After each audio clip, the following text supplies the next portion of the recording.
గత ప్రభుత్వం ఉద్యోగ ఉపాధ్యాయులను మోసం చేస్తూ అమలు చేయడానికి ప్రయత్నించిన జీపీఎస్ విధానానికి సంబంధించిన గెజిట్ నోటిఫికేషన్ వ్యతిరేకిస్తూ ఆంధ్రప్రదేశ్ ఐక్య ఉపాధ్యాయ ఫెడరేషన్ రాష్ట్ర సంఘం పోరాటానికి పిలుపునిచ్చింది.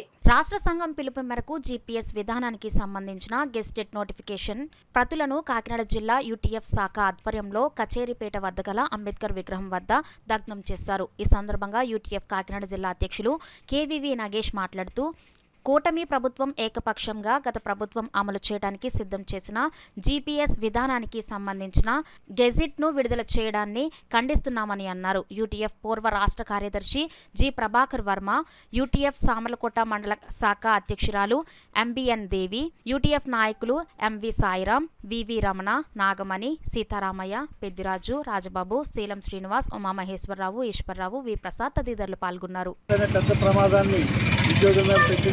దాన్ని ఆ రోజునే వ్యతిరేకించాము. ఉద్యోగులను మోసం చేసింది కాబట్టి ఉద్యోగులకు తీవ్రమైన వ్యతిరేకతని గత ఎన్నికల్లో ప్రభుత్వం ఎదుర్కొని తన అధికారం నుంచి దిగిపోవాల్సిన పరిస్థితి వచ్చింది. కొత్త ప్రభుత్వం వచ్చిన తర్వాత పోరాటం చేయవలసిన అవసరం తొందరగా వస్తుందని మేము అనుకోలేదు. గత ప్రభుత్వం ఇచ్చిన జీవోని కొనసాగిస్తూ దానికి సంబంధించి గెజిట్ని విడుదల చేయడం, ఉద్యోగుల్ని ఉపాధ్యాయుల్ని దగా చేయడం, మోసం చేయడమే అని చెప్పి మేము భావిస్తూ ఉన్నాము. అందుచేతనే ఈ పోరాటాన్ని మొదలు పెట్టవలసి వచ్చింది. ఎన్నికల ముందే హామీ ఇచ్చినట్టుగా అందరితో చర్చించి ఆమోదయోగ్యమైన విధానాన్ని తీసుకొస్తామని ఏదైతే చెప్పారో దానికి కట్టుబడి ఉండాలి. ఇచ్చిన గెజిట్ని వెంటనే రద్దు చేయాలి. ఆ రద్దు చేసే వరకు కూడా ఈ పోరాటాన్ని కొనసాగిస్తామని చెప్పి తెలియజేస్తూ పోరాటాన్ని సిద్ధం కావాల్సిందిగా ఉపాధ్యాయులని, ఉద్యోగుల్ని డిమాండ్ చేస్తున్నాం. రద్దు చేయాల్సిందిగా ప్రభుత్వాన్ని మేము కోరుతాం.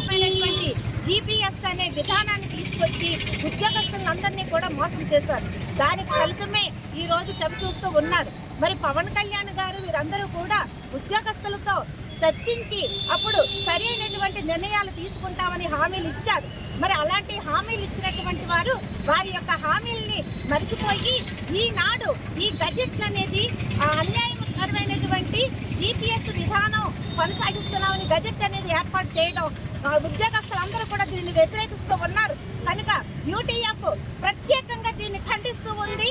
ఈ విధానాన్ని ఉద్యోగస్తులకు అన్యాయం చేసినటువంటి ఇలాంటి దుర్మార్గమైనటువంటి గజెట్ని వెంటనే నిలిపివేయాలని యూటీఎఫ్ పక్షాన మేము ఆ విధానాన్ని వ్యతిరేకంగా పోరాడం. ఇప్పుడు పార్టీ ప్రభుత్వంలో ఉన్న ఫైనాన్స్ సెక్రటరీగా పనిచేసిన రావత్ అనే సంస్కృత ఫైల్ని ఇవాళ గెజిట్లో ప్రచురించడం జరిగింది. కనీసం ఈ కొత్త ప్రభుత్వం దాని మీద పునరాలోచించకుండా, దాని మీద ఏ విధంగా చర్చలు జరగకుండా ఈరోజు గెజిట్ విడుదల చేసింది. కొత్త ప్రభుత్వం ఏదైతే సిపిఎస్ రద్దు చేస్తామని చెప్పలేదు, కానీ మేము మెరుగైన విధానాన్ని, అదేవిధంగా అందరూ నష్టపోకుండా అందరూ ఆమోదంతో కొత్త విధానం తీసుకొస్తూ ఉన్నారు. ఏ ఉపాధ్యాయ వర్గాలతో కూడా చర్చలు లేకుండా ఏకపక్షంగా నిర్ణయం తీసుకున్నారు. ఈ విషయంలో మేము ఖండిస్తున్నాం.